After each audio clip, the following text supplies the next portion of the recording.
Do you think that integration is a viable goal in this country?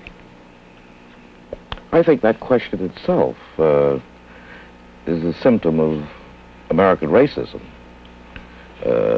What do you mean, integration a viable goal? Without integration, it means that you are subjugating groups of people to a second or third or underclass status by virtue of their race.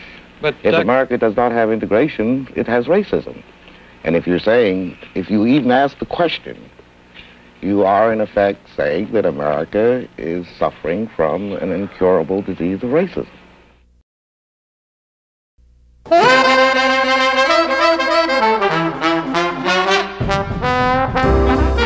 America's soldiers were coming home, and the United States emerged as the unrivaled leader of the free world. The country had triumphed over the Depression and fascism, and Americans looked forward to better times as the 1950s got underway. Well, long tall Sally, she built a species guy, everything that Uncle John need, oh baby. Yeah. There were signs of fresh energy everywhere, from Levittown and new highways to Marilyn Monroe and rock and roll. Life could be a dream. Pent-up consumer demand for housing and modern conveniences now fueled a booming national economy.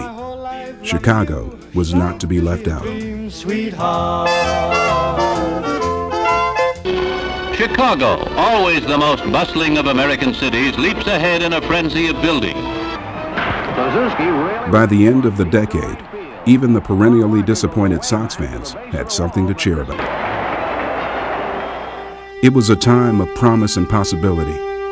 Just as America had held out hope to European immigrants in earlier generations, now, along with other American cities, Chicago was attracting a second great migration of Southern blacks, who were leaving behind generations of poverty and abuse in the Jim Crow South. They came north in search of better jobs and housing, and a place where they would be treated with dignity. "All I ask is give me a chance," wrote one Louisiana man, "and I will make good."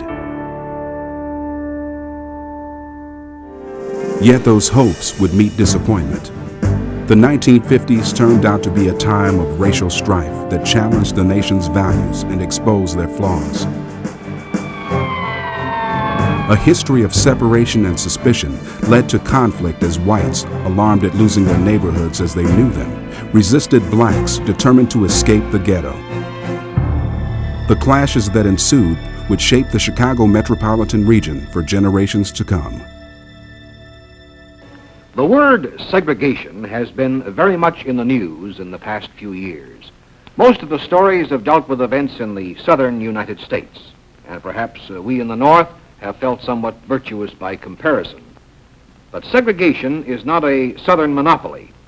In many ways, Chicago remains a segregated city. You begin to see the fairly rapid segregation of African Americans in Chicago, beginning early in the 20th century. Practices such as redlining that included sanctions for introducing inharmonious racial uses into the residential market. But the covenants, perhaps more than anything else, symbolized the desire for restriction. A restrictive covenant was a clause entered into the title, the deed of the property that you were purchasing that had already been prepared for a group of people in a community. It said, in essence, this property is not to be rented, leased, or sold to, in some instances, they spelled out the name Negro, colored, or what have you. They could take the seller to court for a breach of the agreement that he had signed with his community. There was always this idea that once a significant number of people signed, even if you did not sign, you were bound. The story is often told of African Americans who've lived in neighborhoods for generations, who've lived on blocks for decades, who have whites come to them and say, look, we want you to sign a restrictive covenant. We know you lived here for a long time. We're not asking you to leave. We just don't want you to pass this home down to your child. In Chicago, restrictive covenants covered most white neighborhoods from the 1920s through the 1940s. The courts enforced them, and the real estate industry promoted them. Covenants confined blacks to neighborhoods that had more than doubled in population, yet had not seen new home construction since before the Depression. One result was a profound housing crisis. The conditions that people lived under were pretty abysmal. There's stories of families of 5 and 6 in, one-bedroom apartments, in attic apartments, in basement apartments, in squalid conditions, no fault of their own, but just slumlords were taking advantage of the housing market, and people were vulnerable. If you had a 6-flat and you were a real estate broker, that meant you had automatically a 12-flat because of the demand for housing. Landlords would partition basements into 6 or 8 additional units for rent. They would jerry-rig wires for lighting and install makeshift heating units and stoves. Conditions like these led to an epidemic of fires, including one on South State Street that killed 18 people.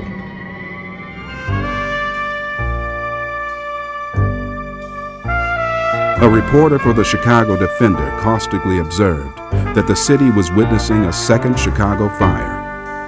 Only now, it was coming in on the installment plan instead of all at once.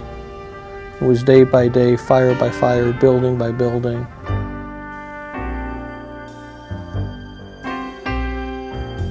We used to call it lynching northern style in the autumn and the winter. The promise of relief came in 1948 when the NAACP won a U.S. Supreme Court victory in Shelley versus Kramer. The court ruled that restrictive covenants violated the Constitution and could no longer be legally enforced. Blacks were now free to seek housing beyond the boundaries of the ghetto. It was the biggest news that I'd ever heard of in my time. There hadn't been a Supreme Court decision of that dimension in my lifetime that I remembered.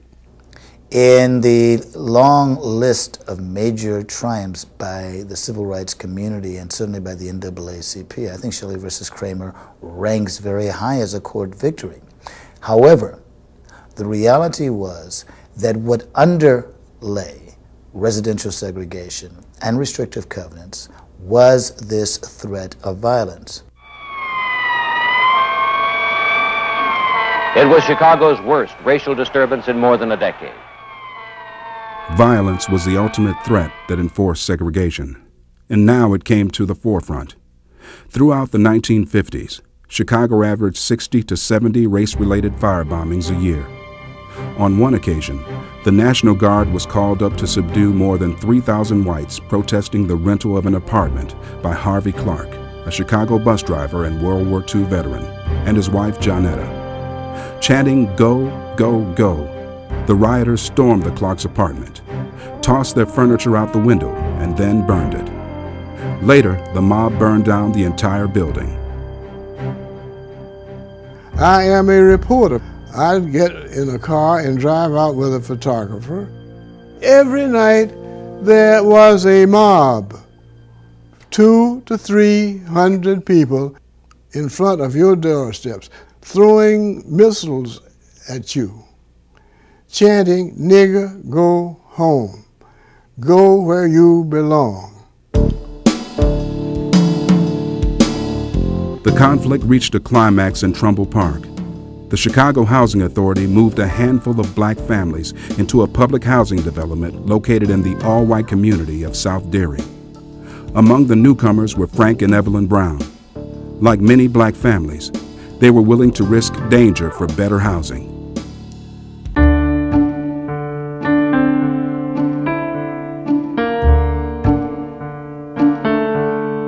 This was like a welcoming committee. Every time a black family moved in, they would really set off the bombs.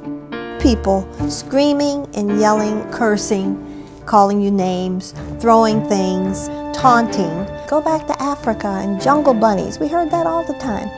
I would feel if I was a colored person, I would want to live in a community where I would be accepted and where I would be with the kind of people that would respect me and could probably do something for me if I needed their help. How do these colored people expect to receive that kind of treatment in a community where they know they are not welcome and where they know that they have been forced upon us? This neighborhood will, I believe, never accept this situation as it exists today. Your squad will cover Yates Avenue, 107th to 106th. The police set up a community outpost to keep peace, yet violence remained a common occurrence. The tenants on the perimeter of the development had to replace their windows with plywood boards to repel bricks and other projectiles. Perhaps most unnerving were the aerial bombs that protesters set off each night as a constant reminder that they were outside. The thing that made it so unusual was the duration. It wasn't a one-shot riot, it was a guerrilla war. Come in, Unit 12. Policemen were stationed outside our apartment. They usually sat in the back, and someone would sit or stand around the front door. And we were told from the beginning, you cannot leave the confines of the project without a police escort. For my husband to go to work, for us to go out of the area, you had to ride the paddy wagons. When I leave Trumbull Park, only part of me leaves. Actually, I'm still out there, worrying about my wife, worrying about my daughters. I can't work, I can't think, I can't do anything, I don't even eat, wondering if the mob has gotten them, as they have promised to do. The Negro families in Trumbull Park have lived in a state of fear and isolation, subject to constant harassment. The result has also been that Trumbull Park has become the shame of Chicago and the shame of the nation. Under Elizabeth Wood, the CHA stuck by the Trumbull Park newcomers. As well, the NAACP, the American Friends Service Committee, the Catholic Interracial Council, and other groups, both black and white, took up the cause. With their help, many of the black families managed to stand their ground. They paved the way for a permanently desegregated Trumbull Park. It was a defiance, so we just decided to do it and stick it out. This is our country, this is our right. But in the end, racial violence in the post-war years had left its mark on Chicago. Elected leaders eventually gave renewed support to the division between white and black as the price of peace with white Chicagoans. In 1954, Elizabeth Wood was pushed out as CHA director and replaced with a retired Army general. He, the city's alderman, and the new mayor made it clear that the CHA would no longer pursue housing desegregation. The city's establishment was panicked by the racial violence that occurred between 1945 and 1960. Nothing threatened them more or was scarier than the idea that there might be another 1919 race riot. One of their solutions was public housing, to intensify the segregation of the African American community, especially the most vulnerable part of the African American community, into public housing, State Street corridor beginning with Robert Taylor homes. A second outcome, of course, was white flight. The other more hopeful and positive legacy or outcome was an increased resistance movement, an increased struggle for better housing, for desegregated housing in Chicago and elsewhere. So the Trumbull Park struggle is really a precursor to that. So you see the response of ordinary people, many of whom told and retold the story of Trumbull Park as new struggles were waged generations later. My reason for staying out here is because I feel that I have a duty to stay out here. A duty to every Negro in the world. A duty to every white person in the world that believes in democracy. I won't let you down.